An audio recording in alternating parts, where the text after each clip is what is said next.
building off of Abraham Accords, as you mentioned, Israel-Saudi normalization, there's been a lot of promising progress towards this. What does it take to not allow this tragedy damage the progress towards Israel-Saudi normalization? I think right now it's probably not the best to think about that. I think that we want to think about that after whatever is going to happen is going to happen now. I think right now the number one priority for Israel has to be to fully regain security in the country. And then number two is to figure out how you can, like I said, eliminate or degrade the Hamas capability or other Iranian threats to make sure that you have your security apparatus. I think that the Israeli leadership right now should proceed with that. And I don't think that they should be thinking about normalization with Saudi at this moment.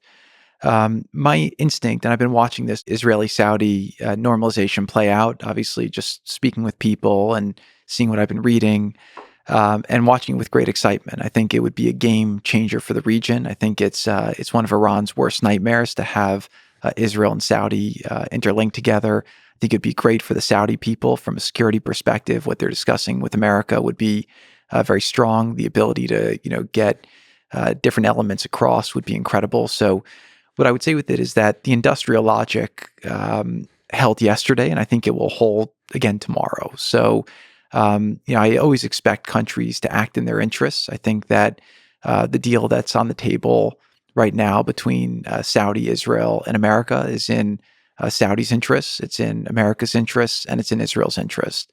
What's going to happen now, though, is the political dynamics are going to shift. And I think that, as we've seen with political dynamics, they come and go. I think let's get through this moment. And then I hope at the right time that those talks will be able to resume and conclude in an appropriate way. And, it's funny, Lex, when I was working on the U.S.-Mexico agreement for the trade, we would have every day there'd be a tweet that would go out or there would be an issue. I mean, people forget how intense it was between America and Mexico. And I would speak to my counterpart in Mexico after a rough day. And, we were working on something, we were making progress, it'd get blown up. And I'd speak to him and say, you know what, look, they're not moving America, they're not moving Mexico. Let's just, let's stop for today. Let's pick up tomorrow and let's find a new way to bring this forward. So I would just encourage everyone working on that not to give up, to keep working hard at it and to find a way. But like I said, I would take a little bit of a pause for the time being. Let's let the current situation play out. And then hopefully there'll be a way for it to move forward. I just hope there's still people on the U.S. side picking up the phone and calling UAE, Saudi Arabia, just as human beings, as friends, as allies, and just keeping that channel of communication going. Because maybe you can correct me, but I just feel like there's just simple human dynamics that play out here, that divisions can form and just run away from you over simple misunderstandings, over just the inability to see a tragedy from the same perspective because of conversations that could have happened but didn't happen.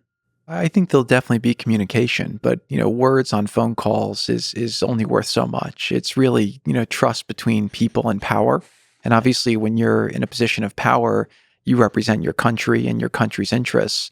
But the ability to have trusting relationships where people feel like they're okay taking more risks to help each other, that's actually what's most important. So communication, I hope for, but deepening and trusting relationships. That's what I believe makes progress and keeps people safe. And we talk quite extensively about the value of trust and negotiation and just working with leaders, which I think is a fascinating conversation. And you've taught me a lot about that.